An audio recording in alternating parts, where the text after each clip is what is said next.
Assalamualaikum warahmatullahi wabarakatuh. Selamat pagi, salam sejahtera untuk kita semua. Perkenalkan, nama saya Felicia Ramadanti dengan NIM 2021-20073 dari kelas B. Di sini saya akan mempresentasikan sebuah artikel untuk memenuhi nilai ulangan tengah semester dari Ibu Wiwit Aryani, SHM Hum, selaku dosen pada mata kuliah Pengantar Hukum Indonesia. Artikel yang akan saya presentasikan berjudul Pendekatan Sistem dalam Penyelesaian Upaya Kasasi dengan nama jurnal yaitu Jurnal Ilmiah Kebijakan Hukum karya Moh Ridwan.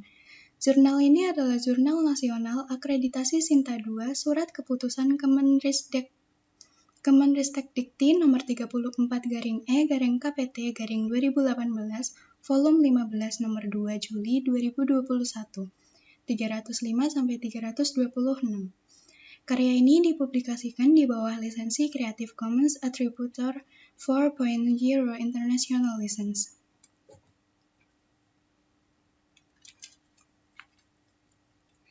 Latar belakang. Dalam Undang-Undang 1945 Pasal 24 Ayat 2 dan Pasal 24A Ayat 1 serta Undang-Undang Nomor 48 Tahun 2009 tentang Kekuasaan Kehakiman, juga Undang-Undang Nomor 14 Tahun 1985 tentang Mahkamah Agung sebagaimana telah diubah dengan Undang-Undang Nomor 5 Tahun 2004 tentang perubahan atas Undang-Undang Nomor 14 Tahun 1985 tentang Mahkamah Agung dan Undang-Undang Nomor 3 Tahun 2009 tentang perubahan kedua atas Undang-Undang Nomor 14 Tahun 1985 tentang Mahkamah Agung.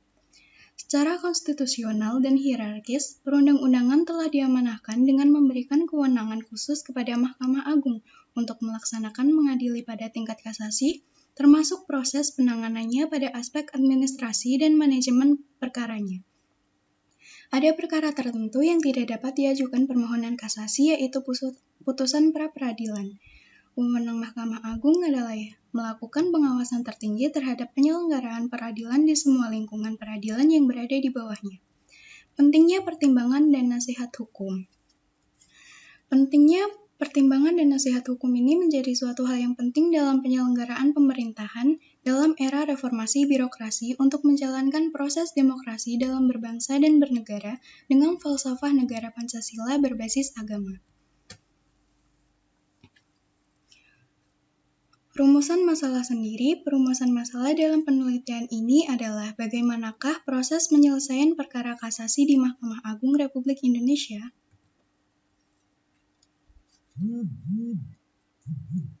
Hasil penelitian dan pembahasan.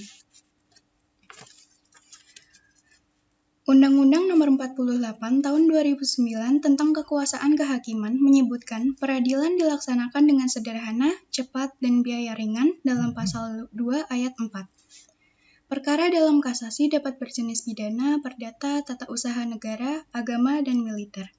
Kasasi merupakan bagian dari suatu upaya hukum biasa oleh para pencari keadilan. Upaya hukum ini dapat diminta dan ditempuh oleh satu atau dua paham yang berperkara.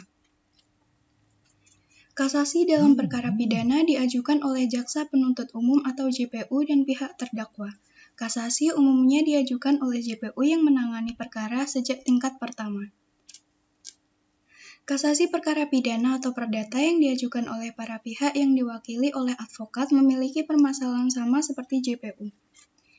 Pihak yang bersangkutan dapat mengajukan kasasi bila merasa tidak puas dengan putusan pengadilan negeri kepada Mahkamah Agung.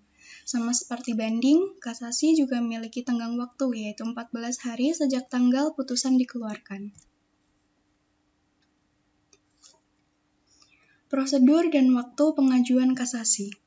Menurut Pasal 43 sampai dengan Pasal 55 Undang-Undang Nomor 14 Tahun 1985 tentang Mahkamah Agung Republik Indonesia, untuk mengajukan upaya hukum kasasi telah ditentukan secara umum ketentuannya yaitu: yang pertama, permohonan kasasi, kedua, alasan kasasi, tiga, pengajuan permohonan kasasi, yang keempat, pencabutan permohonan, dan yang terakhir adalah sistem pemeriksaan kasasi.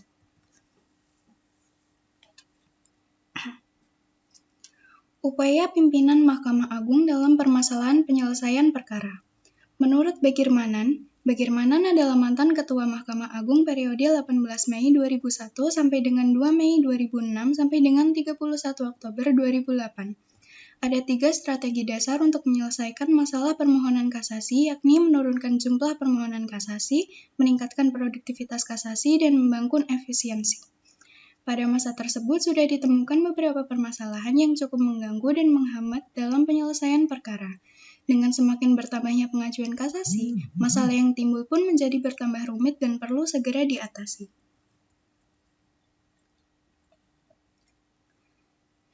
Kelembagaan dan pendekatan sistem. Lembaga pengadilan dan lembaga peradilan mempunyai tujuan yang sama, yakni sebagai upaya penegakan hukum dan berbeda dalam sasarannya dalam upaya memproses hukumnya. Pengadilan dipahami sebagai suatu institusi, gedung, sarana, dan prasarana yang terdapat proses memeriksa, mengadili, dan memutus. Peradilan dipahami sebagai suatu sistem yang terdapat proses untuk memperoleh keadilan yang dimulai dari penyelidikan, penyidikan, penuntutan, penjatuhan putusan hakim, dan upaya hukum.